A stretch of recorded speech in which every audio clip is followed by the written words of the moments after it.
Good afternoon, I'm TheZOMBIEJ. That movie review will be tomorrow. Promise this time. Today I've got a couple of other videos for y'all. Reviews. Well, the next video will be kind of a review, but meh. So, this is a review on everyone's favorite hellhound from Hero Factory, Fangz. I was able to successfully rebuild this set, even though there's some Sharpie on these printed trans orange pieces. Two of them are facing this way, and one of them's facing this way. Now this creature definitely has an interesting design to it. I think the legs, the front legs are interesting. I mean, you've got these fur-like pieces right there on these silver torso armor, and of course longer extended front legs with these 3-length armor shells in black. And of course we've got these Paraka feet, nothing new there. The head sculpt is kind of interesting.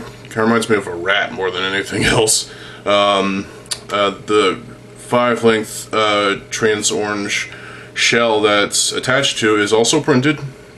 So it's got kind of like, if you look at it this way, it's got the whole printing going along its back, through the back of the head and through its spine. It's interesting. Obviously the quasi spikes are acting as spines on the spine of this creature. It uses the longest bone piece in red. I have another one of these in red. It's from Nitro Blast, but that's the first set that used this. And of course this whole section can come off. I don't feel like taking it off though. And of course there's a couple of ball joints that have these two quasi spikes attached. There's a ball joint in there that is not covered, but that can easily be alleviated with a 3-length armor shell in trans orange. Speaking of trans orange, we've got a 5-length shell at its undercarriage. It's the belly of the thing, the belly of the beast. We got these spikes, minifig spears in silver. These are the old ones, actually, I think, from the Bionicle playsets.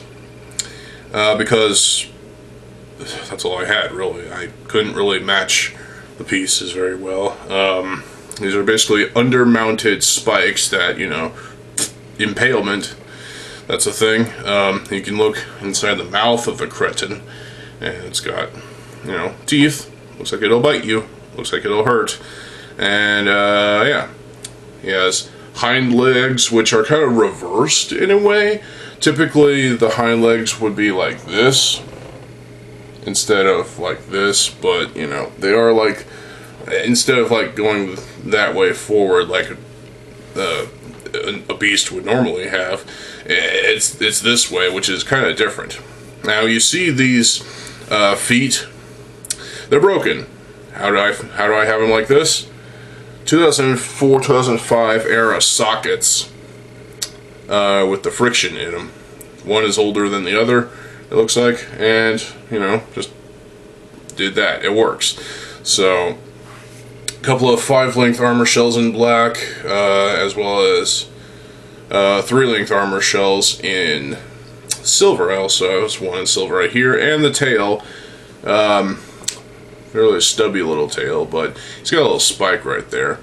This has got to be the last Glatorian neck I have to use for a single fucking set. Also the pin, the half pin there, is yellowed and old and disgusting. So articulation wise, these can actually move. These can pivot like that to show expressiveness, I guess you could say. Well, other than that, the arms, or all the legs move, the head moves, obviously, you know. You can definitely get, the tail moves, obviously. You can definitely get this creature in some interesting poses, like in offense, attack pose, or a defensive pose. Whatever you want, you know. You can make it stand on its hind legs if you want, and, you know, attack that way, like the Ash Bear did in Mask of Light. Yes, I'm referencing Bionicle, shut up. So, this was a interesting little creature when it came out in 2011, the latter half of 2011. And I always liked Fangz. I always thought it was interesting and very... just a very interesting set. I do like the design choices they went with here. I feel like this ball joint should have been covered, but what are you gonna do? Now, of course, there's ball joints that are not covered, like the ball joint underneath the tail right there. I guess that's where it poops. Yes, it's gonna leave a big dog turd. So. And of course there's ball joints open here, but hey, articulation-wise, it's fine. I think in order to further the articulation, they chose not to put something there, and they couldn't really put anything right there except a socket, which, why would you? There is some gappiness in this set, but it is still a pretty cool set. I do like Fangz. He is beastly, and I'd be proud to have him on my shelf. You know, I never got Raw Jaw, so I never got to experience that set, which, you know, fail on me, I suppose. But I'm glad I experienced this set. Probably not the most exciting out of the animal creatures from Savage Planet, but I mean, if you happen to be a fan of this creature, then yeah. You obviously like this thing. I do think the color combination is very exciting, kind of, with the black, silver, just one red piece. There's some light gray, dark gray here and there as well. There's a gunmetal for the head mask thing. The trans orange as well, and also the prints as well, and the color of the Quasi Spikes. It's an interesting color scheme, and it's an overall interesting set. I definitely like this. So, that is Fangz. Let me know what you think about Fangz in the comment section below.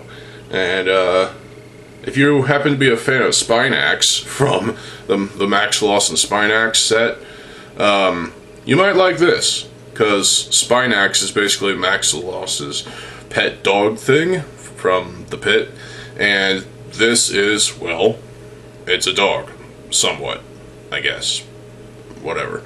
So, that is my review on Fangz. I hope you all enjoyed this video.